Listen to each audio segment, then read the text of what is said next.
और नेक्स्ट आपके सामने पैसेज नंबर 3, ठीक है, इसको हम लोग पढ़ने वाले हैं। इससे पहले मैं पानी पी लेता हूं, आप लोग जो है इसको रीड करना शुरू करें।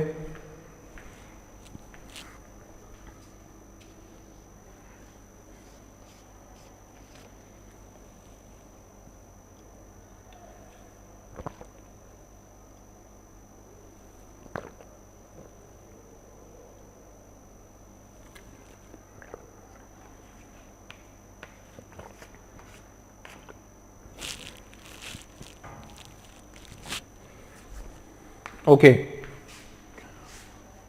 तो मेरे साथ जो है आप लोग रीड करें एक बार, फिर से 2 बार हम लोग रीड करेंगे। According to the civil laws और most countries, obedience is no longer of duty of, अच्छा, no longer, okay, duty of the wife.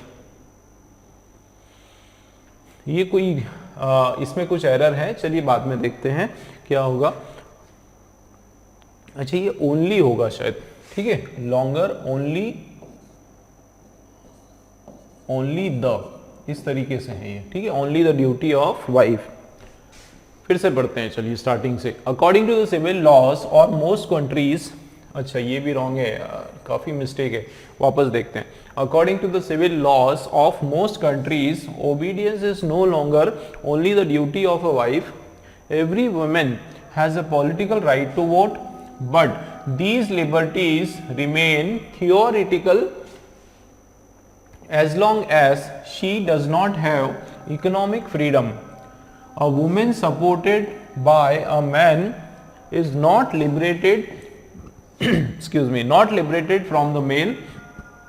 It is through gainful employment that woman has traveled most of the distance that separated her from the male, and nothing else can guarantee her liberty in practice. I once heard a maid servant declare while cleaning the stone floor of a hotel lobby, I never asked anybody for anything. I succeeded all by myself.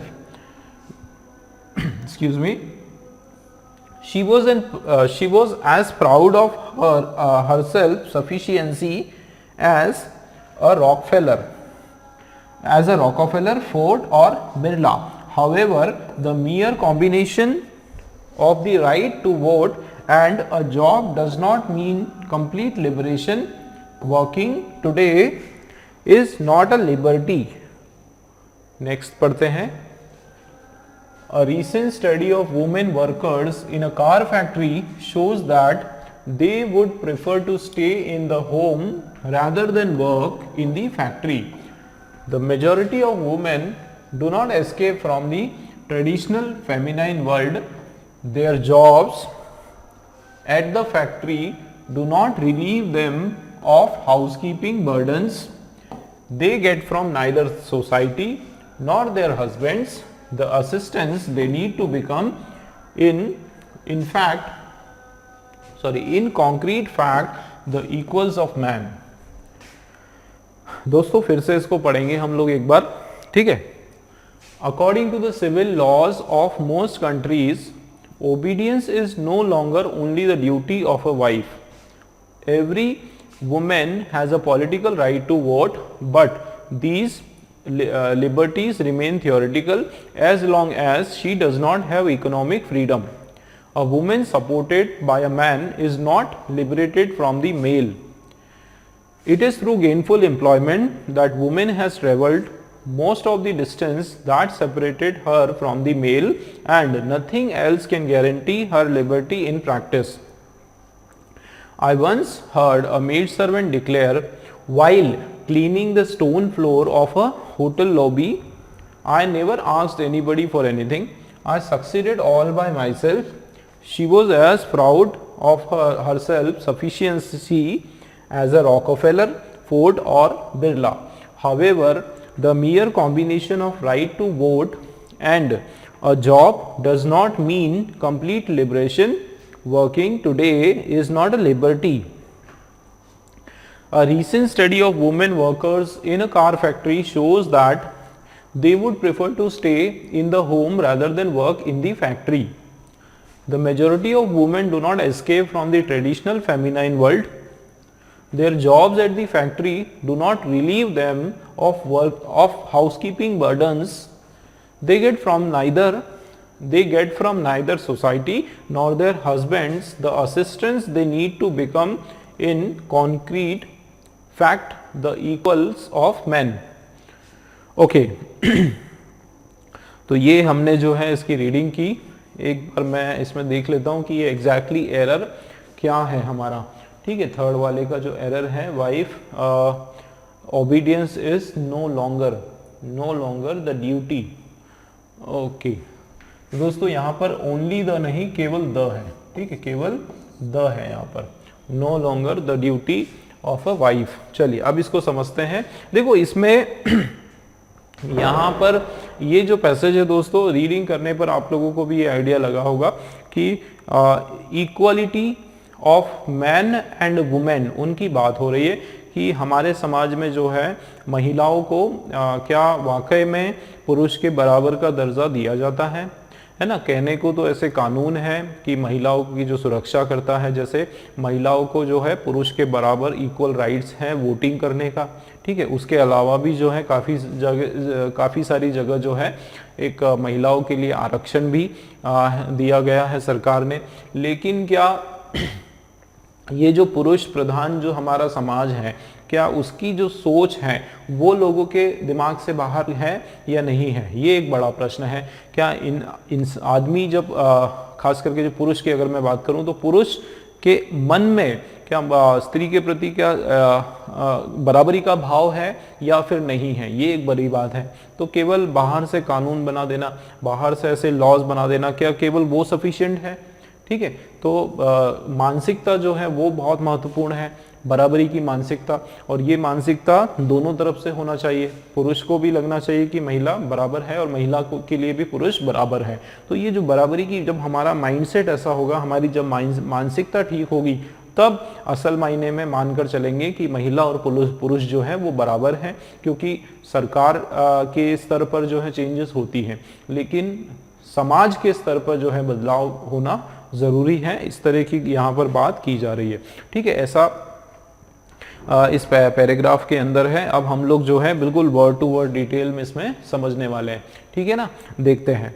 तो देखो, according to the civil law, ये जो civil कानून है उसके मुताबिक काफी सारे देश के जो कानून हैं उसके हिसाब से देखो, obedience is no longer the duty of wife, कि ओबीडियंस जो है अब ये केवल एक वाइफ की ड्यूटी नहीं है। मतलब ऐसा जरूरी नहीं है कि वाइफ जो है अपनी मर्जी से कोई काम ना कर सके, कोई डिसीजन ना ले सके, है ना। उसको भी इक्वल बराबरी है, इक्वल राइट है हस्बैंड के बराबर। जितना अधिकार पति का होता है उतना ही अधिकार पत्नी का होता है ना। इस तरह की यहाँ पर बात की जा रही है। और क्या आगे, every women has the political right to vote. काफी सारे देशों में ये देखा गया है, हर महिला को जो है वोटिंग का राइट है कि वो बराबरी से जो है इलेक्शन वोट कर सकती है। But these liberties remain theoretical as long as she does not have economic freedom।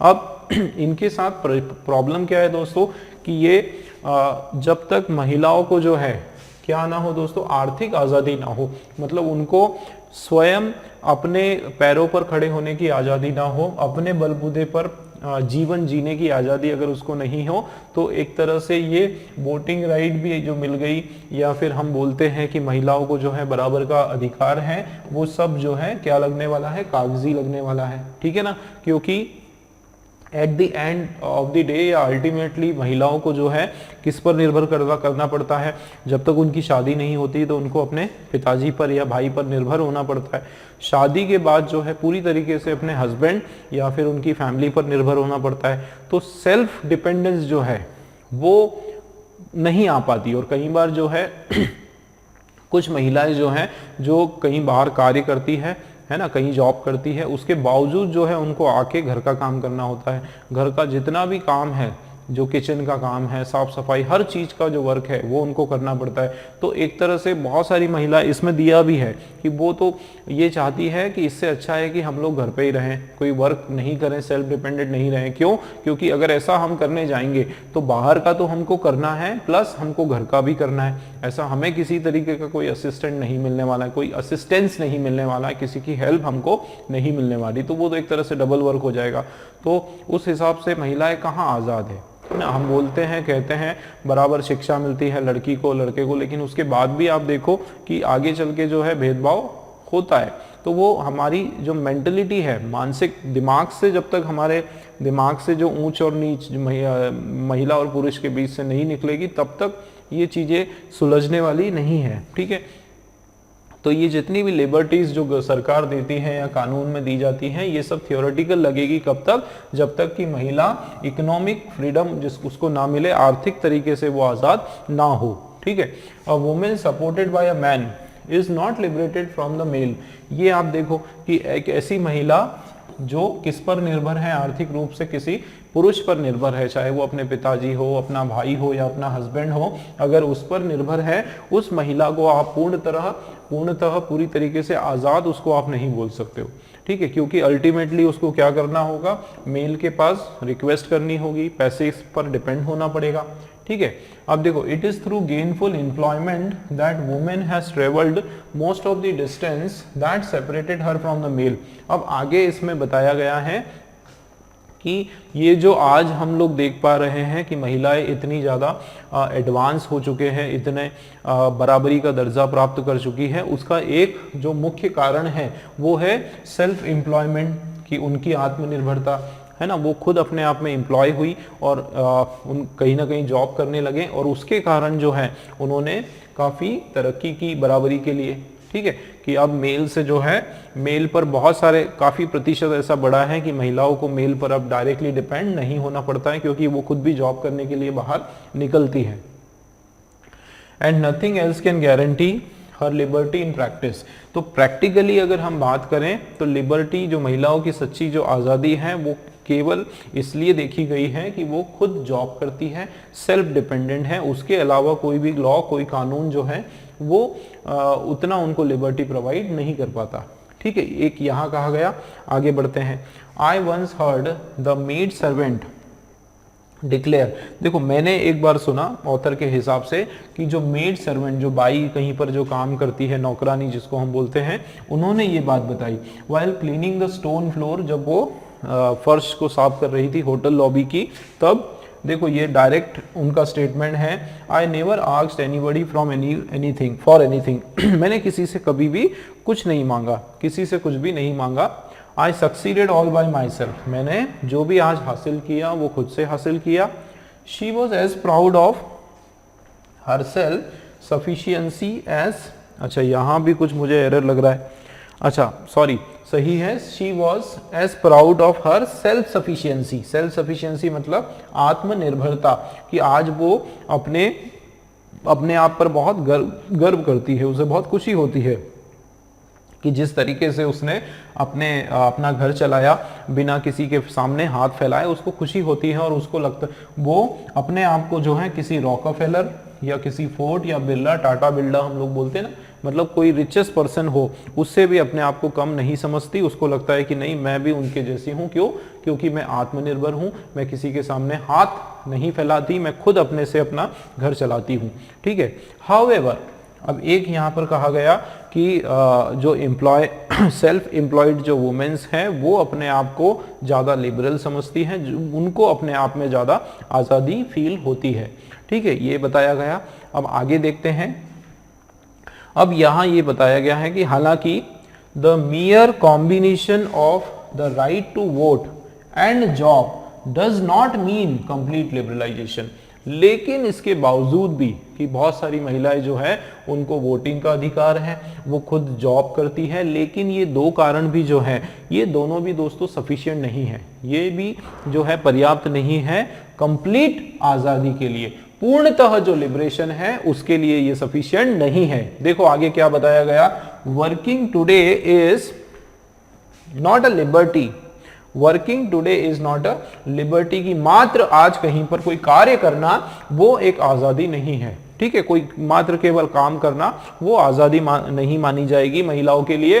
अब देखो यहां पर बताया गया आगे, a recent study of women workers in a car factory, car factory के अंदर ये स्टडी की गई वुमेन वर्कर्स के लिए, shows that they would prefer to stay in a home rather than work in a factory. देखो उनके द्वारा वो जो सर्वे हुआ, जो स्टडी हुआ कार फैक्ट्री के अंदर, उसमें ये चीज निकल कर आई कि बहुत सारी महिलाएं जो हैं वो कहती है कि हम लोग घर रहना पसंद करेंगे बजाय इस फैक्ट्री में काम करने के। अब ऐसा क्यों, उसका रीजन आगे है, देखो क्या लिखा है, the majority of women do not escape from the traditional feminine world, कि ज्यादातर जो महिलाएं जो वहां काम करने के बावजूद जो है उनको वो जो ट्रेडिशनल जो महिला की जो दुनिया है, इसका सीधा सा मतलब है कि जो ट्रेडिशनल ऐसा माना जाता है लोगों के द्वारा कि महिला जो कार्य करती है, घर का चूल्हा चौका झाड़ू पोछा वो सारा घर का साफ सफाई का काम, उससे उनको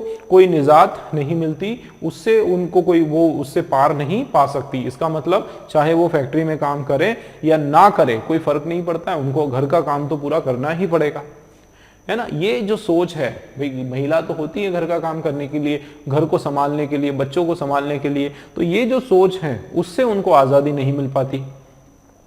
Their job at the factory do not relieve them of housekeeping burdens, की घर फैक्ट्री पर काम कर रही हैं उसका ये मतलब नहीं है कि उनको जो है घर पर हाउसकीपिंग का काम नहीं करना पड़ेगा, साफ सफाई का काम तब भी उनको करना पड़ेगा। इसका मतलब सुबह अगर वो 8 बजे जॉब पर जाती हैं तो सुबह 4 बजे 5 बजे उठ के उनको पूरा घर का काम करना पड़ेगा, आने के बाद भी उनको घर का काम करना पड़ेगा, उससे उनको आजादी जो है वो नहीं मिलने वाली। ठीक है, they get from neither society nor there husband, और उस चीज के लिए ना तो समाज उनका साथ देने वाला है, ना एक भी कोई व्यक्ति ऐसा उठ के नहीं बोलेगा कि ये फैक्ट्री में जॉब करती हैं तो इसको घर का जॉब क्यों करवाएं, घर का काम क्यों करें, घर का हस्बैंड करें, है ना। ये तो बहुत बड़ी शर्म की बात हो जाएगी, बहुत बड़ी ग्लानी की बात हो जाएगी। और ना हस्बैंड कभी कहेगा कि आप जॉब करते हो तो चलिए मैं खाना बना देता हूं, मैं बच्चों को पाल लेता हूं, मैं कपड़े धो लेता हूं, है ना। क्यों, क्योंकि हमारे समाज की मानसिकता वैसी है। ठीक है, तो the assistants they need to become in concrete fact, अच्छा द असिस्ट, यहां मैं देखता हूं कुछ एरर मुझे लग रहा है दोस्तों लास्ट में, the assistant they need to become in concrete fact the equals of man. अच्छा, द असिस्टेंट्स दे नीड, अच्छा इसी की बात बता रहे हैं कि ये जो assistants they need to become in concrete fact the equals of man. Actual में यहां ये बताया गया है कि सही बात तो ये है कि ना तो सोसाइटी से उनको कोई मदद मिलने वाली है, हेल्प मिलने वाली है, और ना ही उनके हस्बैंड से उनको हेल्प मिलने वाली है, और इस तरीके से जो है उनको इक्वालिटी का जो दर्जा है वो कभी नहीं मिलने वाला है। तो वो ये नहीं चाहते कि पूरा काम जो है उनका हस्बैंड करे, कोई और करे, बस ये चाहते हैं कि उनकी सहायता थोड़ी हो जाए, उनकी हेल्प हो जाए, ठीक है, उनकी फीलिंग्स को समझा जाए, ठीक है, और उनको उसी तरीके से ट्रीट किया जाए जिस तरीके से हस्बैंड को करते हैं। तो इतना वो चाहते हैं, उसके अलावा कुछ नहीं चाहते। ठीक है, तो दोस्तों ये पूरा हमने इसको पूरा डिटेल में हमने समझा, और किस प्रकार जो है पुरुष प्रधान जो देश होते हैं उसमें महिलाओं के साथ जो है किस प्रकार उनकी मानसिकता में महिलाओं को हमेशा छोटा समझा जाता है, चाहे वो ज़्यादा क्वालिफाइड हो, ज़्यादा टैलेंटेड हो, उससे कोई फर्क नहीं पड़ता। ठीक है, लेकिन तो इस पैसेज के हिसाब से अगर हम बात करें तो शुरुआत में महिलाओं को जो है राइट टू वोट दिया गया है, उसके बाद राइट टू जॉब वर्क करती हैं, है ना, कुछ परसेंट तक उनको लिबर्टी उससे मिलती है, थोड़ी सेल्फ सेटिस्फेक्शन मिलता है, लेकिन कंप्लीट लिबर्टी जो है, कंप्लीट आज़ादी जो है वो इन दो चीज़ों से उनको नहीं प्राप्त होती है। और वो कैसे पता चली, एक कार फैक्ट्री में जब सर्वे किया गया उसमें ये पता चला कि महिलाएं जो है वो घर रहना ज़्यादा पसंद करेगी, क्योंकि काम करते हुए भी उनको घर का सारा काम करना ही पड़ता है, उसका कोई ऑल्टरनेटिव नहीं है। ठीक है ना दोस्तों, क्लियर है एक्सप्लेनेशन। आगे बढ़ते हैं, क्वेश्चन देखते हैं। क्वेश्चन नंबर 10 आपके सामने देखो, which of the following help women, इनमें से कौन कौन सी चीजें जो है वो महिलाओं को सहायक है, महिलाओं के लिए कौन कौन सी चीजें बताओ। राइट टू वोट वो है, या सिविल लिबर्टीज वो है, या जॉब, या फिर वेल्दी हस्बैंड। क्या होना चाहिए दोस्तों? Most appropriate. अब आप बोलोगे सर ये भी है, राइट टू वोट, जॉब भी है, वेल्दी हस्बैंड भी, सभी मददगार हैं, लेकिन जो मोस्ट अप्रोप्रिएट पैसेज के हिसाब से, या फिर दोस्तों जो ऑथर हमको बताना चाह रहा है, ऑथर जो हमको एडवाइस करना चाह रहा है या फिर एक सजेस्ट करना चाह रहा है कि इस चीज से जो है महिलाओं को ज्यादा बेनिफिट या ज्यादा आजादी मिलने वाली है, वो क्या हो सकती है? Civil liberties. सिविल लिबर्टीज में बहुत सारी चीजें हो जाएगी दोस्तों, है ना, जाहिर सी बात है। सिविल लिबर्टीज में जो भी सिविल कानून है जो महिलाओं के पक्ष में बनाए गए, वो सारे के सारे कानून इसके अंदर आ जाएंगे, ठीक है। चाहे वो वोटिंग का अधिकार हो, चाहे वो प्रॉपर्टी में बराबरी का अधिकार हो, चाहे वो कहीं फ्रीली जॉब करने का अधिकार हो, चाहे अपनी मर्जी से जो है शादी कंटिन्यू रखना या डिवोर्स रखना उसका अधिकार हो, ये जितने भी अधिकार महिलाओं के हैं वो सिविल लिबर्टीज के अंदर आ जाएंगे, ठीक है। तो ये महिलाओं को जाहिर सी बात है मदद होती है इससे, ठीक है, क्लियर है। नेक्स्ट क्वेश्चन देखते हैं, देखो 11th वाला question, why does the writer talk about the maid servant in the hotel lobby? क्यों उसके बारे में बात की गई? क्योंकि उससे ये समझ में आता है कि हाँ, कुछ परसेंट तो जो है, जो महिलाएं आत्मनिर्भर हैं, खुद से कार्य करती हैं, खुद अपना घर चलाती हैं, उनको कंपेयर टू ऐसी महिलाएं जो किसी पे डिपेंड होती है, थोड़ी ज्यादा लिबर्टी है, आजादी होती है उनको, ठीक है, कि वो अपना डिसीजन जो है वो खुद ले सकती है। क्या इसमें जो सही इसका जो मीनिंगफुल क्या आने वाला है वो किस पॉइंट में है, बताओ जरा। Servant of today will one day be freed from rich master, ऐसा कुछ नहीं, ठीक है। अगला, servant can become as rich as Rockefeller, उसके जैसे अमीर बन सकते हैं। ये केवल उदाहरण लिया है कि उतना उसको फील होता है, उतना आजादी उसको फील होती है जितनी ये अमीर लोगों की होती होगी, ठीक है। Even with the low paid job women can achieve equality, come job, देखो कम पेड लो पेड जॉब की तो यहाँ पर बात नहीं हो रही है, केवल जॉब की बात हो रही थी, ठीक है ना। Economic independence is necessary for women's liberation, ये हो सकता है, ये होगा कि ये जो आर्थिक आजादी जो है ये जरूरी है वुमेन लिबरेशन के लिए, ठीक है। मतलब खुद को जॉब प्राप्त करना ये भी एक इंपॉर्टेंट फैक्टर है, नो डाउट वोटिंग राइट भी इंपॉर्टेंट फैक्टर है, लेकिन ये दोनों ही केवल इंपॉर्टेंट नहीं है, इसके अलावा भी कुछ इंपॉर्टेंट है, ठीक है, कि लोगों की मानसिकता मेंटलिटी में जो है वुमेन्स को बराबरी का दर्जा मिले, ठीक है। लेकिन इकोनॉमिक इंडिपेंडेंस जो है वो भी इंपॉर्टेंट है और वो इसके अंदर दिया गया, ठीक है, क्लियर है। नेक्स्ट देखते हैं, देखो क्या लिखा है, इन विच paragraph does the writer say that it is revealed that some women would not like to work in the factory? अब ये आपको इसमें बस केवल पैराग्राफ बताना है कि कौन से पैराग्राफ में ऐसा कहा गया कि it is revealed that women would not like to work in the factory, महिलाएं जो है वो फैक्ट्री में काम करना पसंद नहीं करती। किस पैराग्राफ में इस बारे में बताया गया? आप देखो यहाँ पर एक रीसेंट स्टडी हुई थी कार फैक्ट्री में, जिसमें ये शो किया गया था कि वुमेन जो है would prefer to stay in the home rather work in the factory, और रेदर जो है उसका नेगेटिव सेंस में आता है दोस्तों। रेदर जो वर्ड है, रेदर का मतलब होता है के बजाय, ठीक है, क्या होता है के बजाय, और ये आपका हमेशा नेगेटिव सेंस देता है। तो किस चीज के बजाय? कि महिलाएं जो है ये बेहतर है कि वो घर रहना पसंद करेगी बजाय फैक्ट्री में काम करने की। इसका सीधा सा मतलब है कि महिलाएं जो हैं वो फैक्ट्री में काम करना पसंद नहीं करती, और ये दिया हुआ है आपका पैराग्राफ 4 में। कौन से पैराग्राफ में दोस्तों? पैराग्राफ 4 में, ठीक है। तो ये हमारा आंसर क्या होगा, एक मिनट आगे आ गए हम लोग, हाँ, इन 4th पैराग्राफ, फर्स्ट वाला हमारा राइट, ठीक। नेक्स्ट क्वेश्चन देखते हैं, देखो 13th वाला, these liberties in the first paragraph refer to, चलिए इसका बताएं। पहले ही पैराग्राफ में लिखा है दीज लिबर्टी, ये जो लिबर्टी, ये जो आजादी, भाई किस चीज की आजादी? इसमें फर्स्ट पैराग्राफ में केवल एक ही चीज की बात की, सिविल लिबर्टी, सॉरी कौन सी, किसकी बात की गई?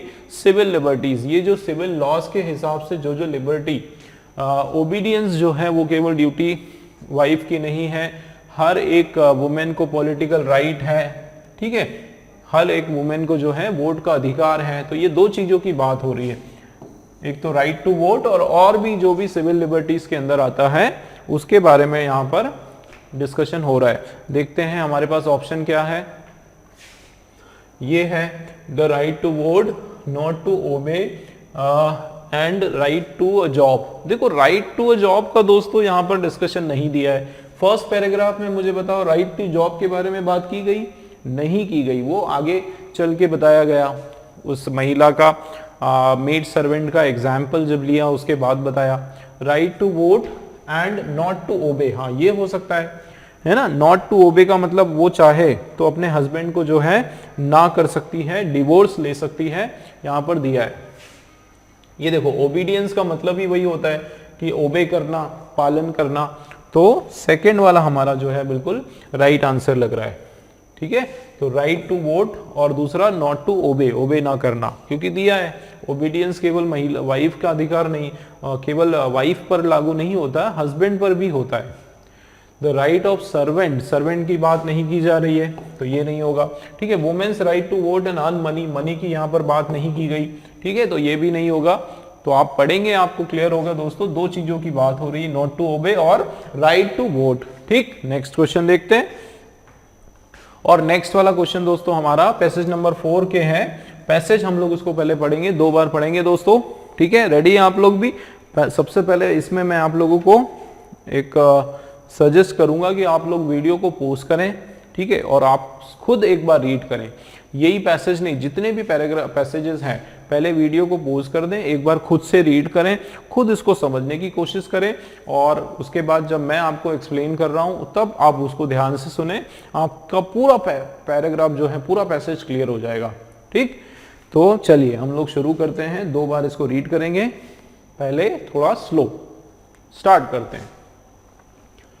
During the past 3 generations, the diseases affecting Western societies have undergone dramatic changes. Polio, diphtheria, tuberculosis, commonly known as TB, are vanishing. One injection of an antibiotic often cures deadly diseases such as pneumonia or syphilis, and so many mass killers have come under control that 2/3 of all death is now associated with the diseases of old age. Those who die young are more often than not victims of accidents, violence or suicide. आगे पढ़ते हैं। These changes in health status are generally equated with the decrease in suffering and attributed to more or better medical care. Almost everyone believes that at least one of his friends would not be alive and well except for the skill of a doctor.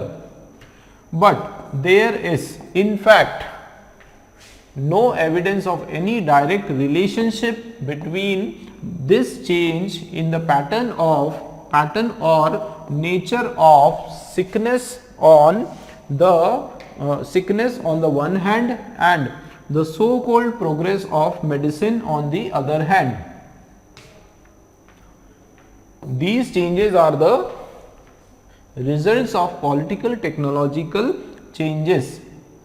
They are not related to the activities that require the preparation and status of doctors or the costly equipments in which doctors take pride. In addition, an increase in the number of new diseases in the last 15 years are themselves the result of medical intervention. They are doctor made or iatrogenic. ठीक है दोस्तों, अब थोड़ा इसको fast पढ़ेंगे हम लोग, ठीक है, आप लोग भी ध्यान दें। During the past 3 generations, the diseases affecting Western societies have undergone dramatic changes. Polio, diphtheria, tuberculosis, commonly known as TB, are vanishing. One injection of an antibiotic often cures deadly diseases such as pneumonia or syphilis, and so many mass killers have come under control that 2/3 of all death is now associated with the disease of old age. Those who die young are more often than not victims of accident, violence or suicide. These changes in health status are generally equated with the decrease in suffering and attributed to more or better medical care. Almost everyone believes that at least one of his friends would not be alive and well except for the skill of a doctor. But there is in fact no evidence of any direct relationship between these changes in the pattern or nature of sickness on the one hand and the so-called progress of medicine on the other hand. These changes are the results of political technological changes. They are not related to the activities that require the preparation and status of doctors or the costly equipment in which doctors take pride. In addition, an increase in the number of new diseases in the last 15 years are themselves the result of medical intervention. They are doctor made or iatrogenic. ठीक है दोस्तों, 2 बार हमने read किया, अब इसको हम लोग समझेंगे और उससे पहले एक आइडिया तो हमको लगा, ठीक है, कि दोस्तों डिजीज वगैरह के बारे में कुछ है, ये है ना, अलग अलग डेडली डिजीजेस हैं और ऐसा कुछ बताया जा रहा है कि ये पुराने डिजीज है दोस्तों, पोलियो, डिप्थेरिया, टीबी अब बहुत कम होता है, काफ़ी हद तक जो है मेडिसिन ने इन सब पर कंट्रोल पा लिया है और इनसे जो है अब मौतें इतनी ज़्यादा नहीं होती है, ठीक है, क्योंकि साइंस ने, मेडिसिन ने इतना ज़्यादा प्रोग्रेस कर लिया है कि इनके ऊपर पूरा कंट्रोल किया है और जैसे ये होता है तुरंत इसकी जो है वैक्सीन वगैरह सारी चीज़ें लेने पर ये क्योर भी हो जाता है, सही हो जाता है ना। इस तरीके से कुछ यहाँ पर डिस्कशन किया जा रहा है। चलिए पूरा डिटेल इसको समझते हैं हम लोग।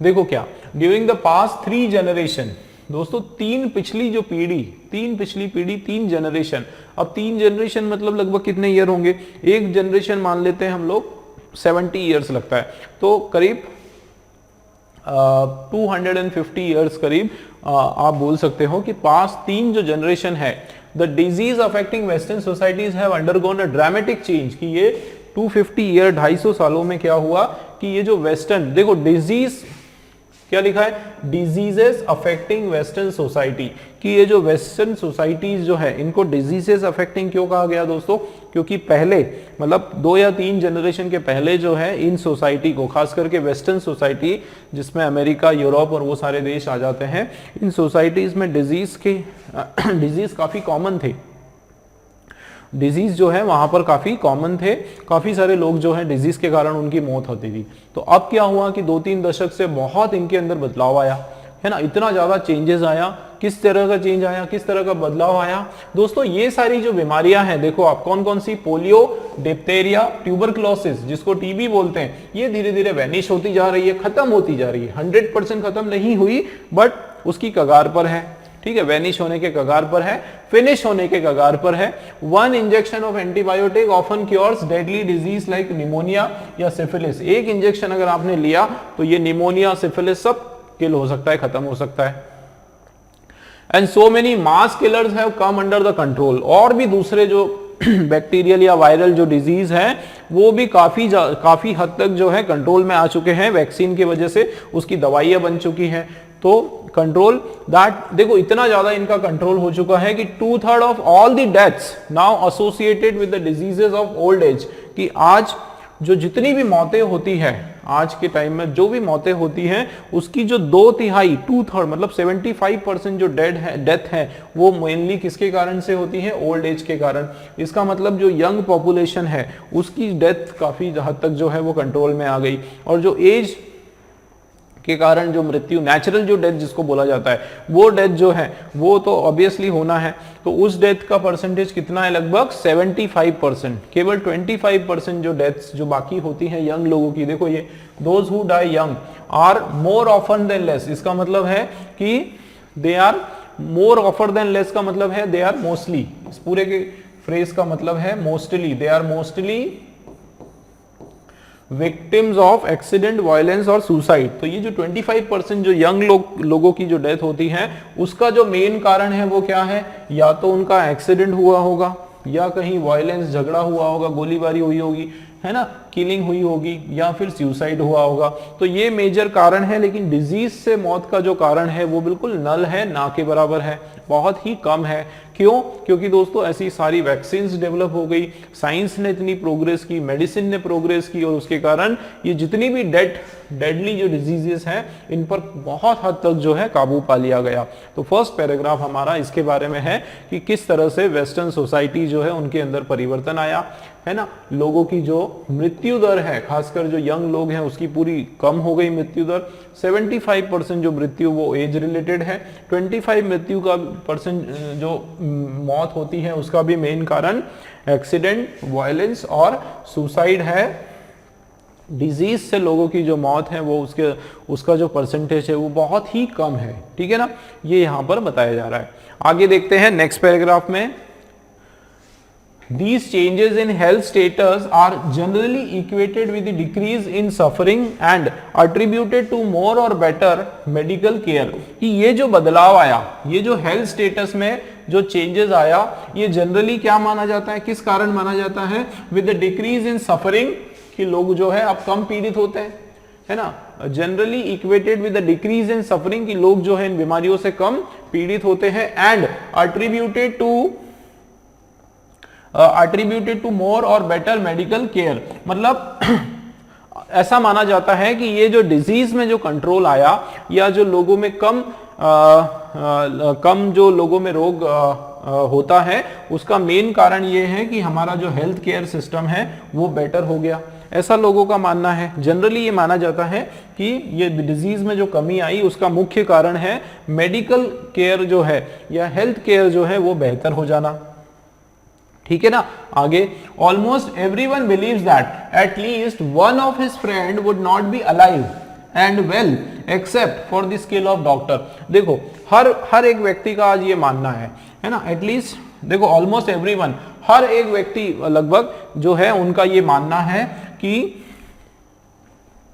कम से कम एक उनका मित्र जो है वो जिंदा नहीं बच पाता, except the skill of doctor. मतलब इसका कहने का मतलब यह है कि यदि डॉक्टर जो है वो अच्छे से इलाज अगर वो नहीं करते, या फिर डॉक्टर या फिर आप पूरी तरीके से मेडिकल को मान लो कि मेडिसिन ने अगर प्रोग्रेस नहीं की होती तो आज हमारे जो कम से कम एक दोस्त हर बार हम खो देते, ठीक है, मतलब इतनी ज्यादा मृत्यु होती। तो इन सब का ये मानना है कि केवल और केवल मेडिसिन के कारण जो है मृत्यु दर कम हुई, केवल मेडिसिन के कारण, डॉक्टर की स्किल के कारण, डॉक्टर के ट्रीटमेंट के कारण जो है मृत्यु दर कम हुई, ऐसा लोगों का मानना है, ठीक है। आगे देखते हैं। But there is in fact no evidence of any direct relationship between this changes and the pattern और nature of sickness on the one hand and so called progress of medicine on the other hand। मतलब लोगों का ये मानना है, ध्यान देना बहुत इंपॉर्टेंट बात है, लोगों का मानना है कि आज जो यंग लोगों की जो मृत्यु दर कम हुई उसका मुख्य कारण है मेडिसिन का तरक्की करना, डॉक्टर की स्किल्स और ट्रीटमेंट, दवाइयाँ। लेकिन ऐसा कोई डायरेक्ट एविडेंस नहीं है कि दवाई के कारण जो है मृत्यु दर कम हुई। मतलब ये जो मेडिसिन ने जो इतनी प्रोग्रेस की, साइंस जो अच्छी मेडिसिन आई, डॉक्टर्स, बड़े बड़े हॉस्पिटल्स खुले, है ना, बड़े बड़े वार्ड्स, आईसीयू वार्ड्स हुए, नई नई मशीन्स आई, तो इसका और मृत्यु दर का जो कम होना, इसमें कोई डायरेक्ट रिलेशन नहीं पाया गया, यही बता रहे हैं। देखो, there is in fact no evidence, ऐसा कोई सबूत नहीं पाया गया किसी भी डायरेक्ट रिलेशन का कि ये जो बदलाव आया, जो मृत्यु दर कम आई, ये जो पैटर्न में बदलाव आया, और जो सिकनेस का जो स्वभाव, और दूसरा जो है प्रोग्रेस ऑफ मेडिसिन।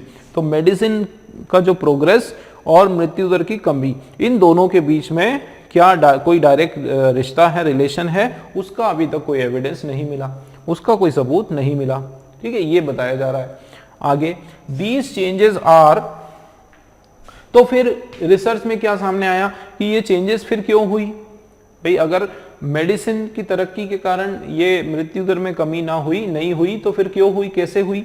तो देखो ये जो रिजल्ट चेंजेस है are result of political technological change. ये क्या बोला गया है कि पॉलिटिकल और टेक्नोलॉजिकल चेंज जो है इसका एक मुख्य कारण हो सकता है। तकनीकी बदलाव होना और राजनीतिक बदलाव। पॉलिटिकल का मतलब होता है कम वॉर होने लगे, युद्ध कम होने लगा, लोग शांति से जीने लगे, ठीक है। टेक्नोलॉजी का मतलब है कि तकनीक के कारण जो है लोगों की जो डेथ रेट वो कम हो गई। और they are not related to activities that require the preparation and status of doctor or the costly equipment in which doctor take pride। मतलब डॉक्टर्स का जो है, डॉक्टर या डॉक्टर की कला या डॉक्टर की जो स्किल है उसके कारण मृत्यु दर कम हुई, ऐसा कोई एविडेंस नहीं पाया गया, ठीक है। ये इसमें बताया जा रहा है। इन एडिशन, और इसके साथ साथ an increase in the number of new diseases in the last 15 years are themselves the result of medical intervention। और एक और दोस्तों जो सबसे बड़ी चौंकाने वाली बात वो क्या है पता है कि इन 15 सालों में, पिछले 15 सालों के अंदर डॉक्टर का जो ट्रीटमेंट का जो तरीका है या जो मेडिकल ट्रीटमेंट का जो तरीका है, उस ट्रीटमेंट के कारण कुछ नई बीमारियां सामने उभर कर आ गई। मतलब एक तरफ तो जो है डॉक्टर अपने आप पर ये प्राइड लेते थे कि हमारी वजह से हमने इतनी ज़्यादा स्टडी या हमारा जो स्किल्स है या हमारा जो दवाई देने का तरीका, प्रिस्क्रिप्शन का तरीका, उसके कारण मृत्यु दर कम हुई। लेकिन ऐसा कोई एविडेंस नहीं पाया गया कि डॉक्टर की स्किल के कारण या ऐसा कोई डॉक्टर का कोई अलग काम जिससे उनकी मृत्यु दर कम हो, वो रीज़न नहीं है। तो रीज़न क्या है? पॉलिटिकल रीज़न है, टेक्नोलॉजिकल रीज़न है, ठीक है। मेडिसिन से संबंधित कोई डायरेक्ट कारण नहीं है जिसके कारण मृत्यु दर कम हुई है, ठीक है। और एक नई बात क्या बताई कि 15 सालों में कुछ ऐसे नए डिजीज आए जो मेडिकल ट्रीटमेंट के कारण उत्पन्न हुए, कि ये जो नया जो मेथड है मेडिकल ट्रीटमेंट का या मेडिकल इंटरवेंशन का, आप जिसको साइड इफेक्ट्स बोल सकते हो, कि कुछ ऐसी मेडिसिन ली गई जिसके कारण नई नई बीमारियां पनपने लगी, ये बहुत ज्यादा देखा गया। तो दे आर डॉक्टर मेड, ऐसी बीमारियों को क्या बोल सकते हो? डॉक्टर मेड या फिर इट्रोजेनिक। इट्रोजेनिक का मतलब होता है disease due to medical intervention. तो ये मेडिकल इंटरवेंशन के कारण जो बीमारियां होती हैं उसको बोलते हैं एट्रोजेनिक, ठीक है। ये मेडिकल इंटरवेंशन डिजीज, ऐसी बीमारियां दोस्तों जो मेडिकल के कारण, जो कुछ गलत दवाई लेने के कारण जो हो जाती है, उसको एट्रोजेनिक बोला जाता है, ठीक है। तो क्लियर हुआ। तो इस पूरे पैसेज में जो है जो चेंज आया, ये जो ड्रामेटिक चेंजेस, बदलाव आया मृत्यु दर में, उसके बारे में चर्चा की गई, बताया गया। उसमें बताया गया कि किस तरीके से पिछले 3 दशकों से जो है कुछ ऐसे बदलाव आए कि पहले जो है लोग इन बीमारियों के शिकार होते थे और उनकी मौत हो जाती थी, लेकिन फिर बाद में ऐसी दवाइयाँ बनी, टेक्नोलॉजीज चेंजेस आया कि ये सारी की सारी बीमारियां जो है अब इससे मृत्यु दर बहुत ही कम हो गया है ना। और ज़्यादातर जो मौतें हैं वो एक्सीडेंट, जो यंग लोगों की मौत है वो या तो एक्सीडेंट, वायलेंस या फिर सुसाइड से देखी गई, और बाकी 75% जो टोटल मृत्यु हो रही है वो ओल्ड एज से रिलेटेड मृत्यु है। अब इसमें आगे चल के जो है साइंस की तरक्की के कारण या टेक्नोलॉजी ने अच्छा विकसित हुआ उसके कारण चेंजेस देखी गई, और दूसरा क्या चेंज देखा गया कि पॉलिटिकल और टेक्नोलॉजिकल, ये 2 कारण से चेंज देखी गई। लेकिन डॉक्टर्स की स्किल के कारण ये मृत्यु दर कम हुई ऐसा कोई प्रमाण नहीं मिला, ठीक है। और बल्कि ये जो नई नई मेडिसिन जो डॉक्टर के द्वारा प्रिस्क्राइब की गई, इसके कारण कुछ और नई बीमारियां भी पनपने लगी, कुछ नई नई बीमारियां बढ़ने लगी, नए नए डिजीजेस आने लगे, ये प्रमाण देखा गया, ठीक है। तो डॉक्टर्स को जो है बहुत ज्यादा खुश होने की जरूरत नहीं है, एक तरह से ये बताया गया, ठीक है। आगे बढ़ते हैं दोस्तों। अब इसके क्वेश्चंस हम लोग देखते हैं, एक्सप्लेनेशन हमने किया पूरा डिटेल में। देखो क्या लिखा है, in the western societies the occurrence of polio, diphtheria and tuberculosis has, first क्या है, देखो वेस्टर्न सोसाइटीज में ये पोलियो, डिप्थेरिया और ट्यूबरक्लोसिस, इनका अकरेंस क्या हुआ, कम हुआ या ज्यादा हुआ, तो जाहिर सी बात है इनका अकरेंस जो है वो क्या हुआ दोस्तों, इंक्रीज तो नहीं होगा, कंप्लीटली पूरी तरीके से रुका वैसा भी नहीं है दोस्तों, कहीं भी ये मेंशन नहीं किया कि इनका अब होती ही नहीं है बीमारी, होती है बहुत ही कम होती है, ठीक है। कंटिन्यूड विद चेंजेस, कंटिन्यू भी नहीं है, तो मेनली क्या है, डिक्रीज, डिक्रीज हमारा सही हो जाएगा कि कम हुआ है, ठीक है। ये बीमारियों का जो प्रकोप है वेस्टर्न सोसाइटीज में अब ये बहुत कम हो गया है। आगे देखें, more death are now associated with old age than in the past. क्यों भाई, अब जो ज्यादातर जो मौतें हैं वो ओल्ड एज की से संबंधित मौतें होती हैं, और ऐसा क्यों, क्योंकि एट्रोजेनिक जो डिजीज है आर स्प्रेडिंग फास्टर, कि जो मेडिसिन से के कारण जो बीमारियां होती हैं दवाई लेने के कारण वो फैल रही है, वैसा नहीं।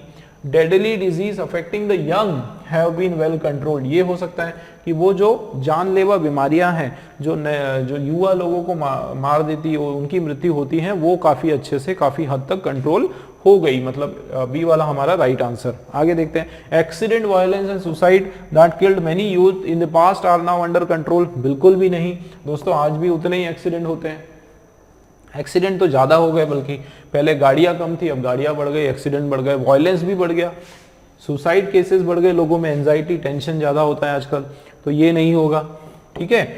Political and technological changes now take better care of young, ये चेंजेस जो है अब यंग का जो है वो ज्यादा ध्यान रखती है देन दी ओल्ड, ऐसा ये मेंशन नहीं किया गया है। ये पॉलिटिकल और टेक्नोलॉजिकल जो चेंजेस हैं ये एक कारण है जिसके कारण मृत्यु दर जो है वो कम हो गई।